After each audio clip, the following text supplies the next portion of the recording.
When you work for others, you are at their mercy. They own your work. They own you. Your creative spirit is squashed. What keeps you in such positions is a fear of having to sink or swim on your own. Instead, you should have a greater fear of what will happen to you if you remain dependent on others for power. Your goal in every maneuver in life must be ownership. Work in the corner for yourself.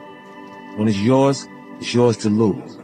You're more motivated, more creative, more alive. The ultimate power in life is to be completely self-reliant, completely yourself. The most expensive thing we spend is time. Because we can't get it back. Before I had money, when I'm poor, when I'm in the middle, when I'm rich, regardless, I've been on each one of those portions of the journey. Right. I had fun. When we didn't have no money, we had fun. It was fun. It shifted. It's either when you get hurt that bad, either your fear consumes you or you become a bit insensitive. And you start to approach the problem instead of run from it. You know, my grandfather told me, you don't get as far as the motherfucker you talk to for no reason. You'll be successful as the motherfucker that you talk to for no reason. What I mean is, if you spending your day talking to a nigga that ain't got nothing going on, what the kind of information can he offer you? Can he help you learn something? Can he teach you something in the conversation? When losing's not an option, then you gotta do everything possible to win. And I don't understand how they become complacent and feel like, oh, it's okay. You know, you get people that deal with things by not actually dealing with them. You ever seen a rich nigga want to start the fight? When doing well off, don't start the fight. He there, he's having a good time. He's partying, they got bottles. Right? The nigga start the fight is not doing his work. Only just three niggas, here's the picture. You got rich niggas, you got tough niggas, and niggas that easily become collateral damage. Do you want to feel like you're afraid all the time? Or do you start to become the aggressor? And you start saying, you know what? You ain't gotta find me because I'm looking for you. And then it changes everything. Because at that point, I'm the person looking for you. Now, you don't give me all the controls because I got the buttons. I could just push them. Everyone is not actually going to be prepared to take the time to actually utilize the information that's given to them. If you pay attention and you actually keep whatever information is coming in front of you, that you choose what's valuable. But the things that you do hear that are valuable, if you make it your business to keep it, even if you have to write it down, so you have to say it to yourself or whatever, and you just keep, the person says something and you go, what did you just say? Almost like put it on my phone and hold on to it until it becomes a part of you in the way you actually would express yourself at different points. And then you develop a more advanced presentation, and I got that from Robert. They don't care about me. Is it okay for me not to care about people that don't care about me? It would be entertaining for them to see me in crisis. Why would you care about a person who would like to see you under the worst circumstances you could be in? I had to convince myself that I'm gonna make it, you know, regardless of how people felt at that time. And what it does is it makes you feel like, well, it made me feel like there's gonna be points that people are gonna mistake my confidence for arrogance.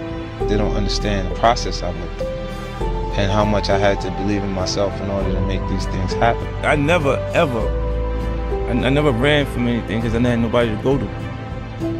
I've always had that, where I'm going. Home to get me. Ain't nobody there.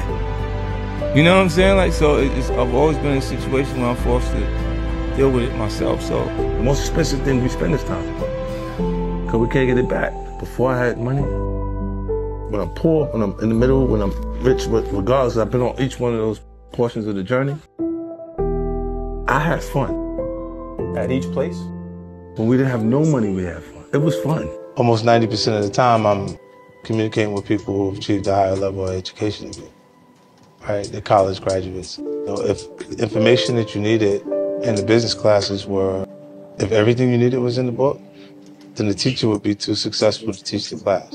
Find something to fall in love with, something to be passionate about, right? And then because you enjoy it so much, you'll be able to do it so much that you become so good that everybody's gonna love and appreciate you. I think depression is a luxury. Because where I'm from, you can't afford to be depressed. You gotta pay the bill, right? So you gotta go to work. You gotta get up, you gotta go do what you gotta do. They got people right now that's at work don't feel like being there. But they got responsibilities, so they feel uncomfortable while they're working, while they're doing what they gotta do. I grew older. The one thing that becomes clearer to me each and every day is that I don't owe anyone a thing, and neither do you. I've seen a lot of people pollute their potential after sipping from the well of entitlement. This is certainly true of many of the people I've been associated with over the years, even my own son. What they need to understand is that you should never feel like the world owes you anything. It doesn't. You must accept that it's all on you. That might seem like a very cynical way to view the world, but I would argue that it's actually liberating. You can only feel betrayal when you feel like you're owed something from someone. You can only feel resentment when you had expectations for assistance. When you accept that it's all on you, only then can you finally be free to focus 100% on being the best version of yourself. Either I'm going to get rich or I'm going to die in the process. I'm going to do what I want to do. And then if I die in the process, I was doing what I wanted to do. Get rich or die trying. I don't try to patch relationships. Right? You know what I'm saying? Like, because when they fall apart and you have no idea, like, what was the motivation, it says that you don't have to be involved for it to fall apart again. I think the things you go through make you who you are. So I don't regret those things. I don't regret them because I don't think I'd be who I am today if I wasn't exposed to those situations. If you ask me, would I, those are unfortunate situations that I've had to experience. And if I had a choice, I would have definitely went in a different direction. I might have wanted to go to school for business instead of having to go through this portion of my life. No matter what group of people, whether it's your actual blood relatives or people that you've developed relationships over time that created value. There's points where some of them develop a sense of entitlement, and it can't be met. They get blinded by what you've done and they're consistently saying, look what you have, versus acknowledging what you've already done. I come from hustling, like that's what it was about. There was no financial motivation connected to it. It wasn't involved. Like, now the things that they're doing is a little different. Like the little homies tell you, well, you ain't got no bodies. I think the only thing that separates people is passion. And having the ability to focus on something, or to work on it, will allow you to work hard enough to be good enough at it. That's the Kobe Bryant, bro. He outworked those people. A lot of people in the league perform according to their paycheck. They ain't getting that money, let them do it. And that's what separates him and makes him special to us in a different way, even after he's gone. It never happens on your time, like when you think you're ready, like it's supposed to happen. It always happens when it's supposed to happen. Because the period that you feel ready and people are not acknowledging the material the way you feel like they should because it's good, it's the time that you actually develop skin thick enough to survive when it does work. If you're spending your day talking to a nigga that ain't got nothing going on, what the kind of information can he offer you? Can he help you learn something? Can he teach you something in the conversation? I wanted to bring everybody with me. So not be someone new, be a better version of what I already was, but like you want to do the same things. They want to shoot dice, we'll have the same argument. They want to do the same thing that we did that. You know what I mean? It's just circumstances, it puts you back under the same circumstances when you already moved to a different level. Like, I don't mind losing. I just like to lose at my expense.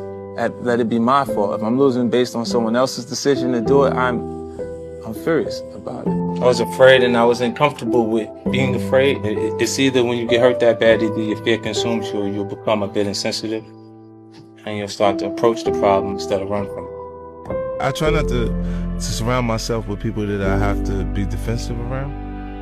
You know, and that is a defense mechanism. Like, anger is a more comfortable feeling to deal with than having your feelings be hurt, or a person did something, you being disappointed in the decision to do certain things. Like, you know, like some of these guys, they're gonna roll with anybody that will embrace them. Anybody that'll just be in every circle, period. And I'm like, I'm not really comfortable with that. Like, imagine if you say, yo, my man is over here, Sean man over here at the West End, I'm gonna go pull up on him. And you go over there and then you run right into somebody who got a problem with you.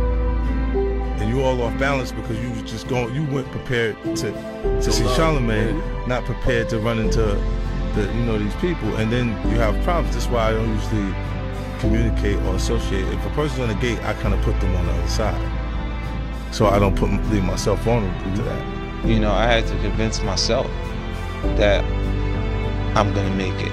You know, regardless of how people felt at that time. And what it does is it makes you feel like, well, it made me feel like there's going to be points that people are going to mistake my confidence for arrogance, because I've had to, they don't understand the process I went through and how much I had to believe in myself in order to make these things happen. I feel like you can will yourself into a good space.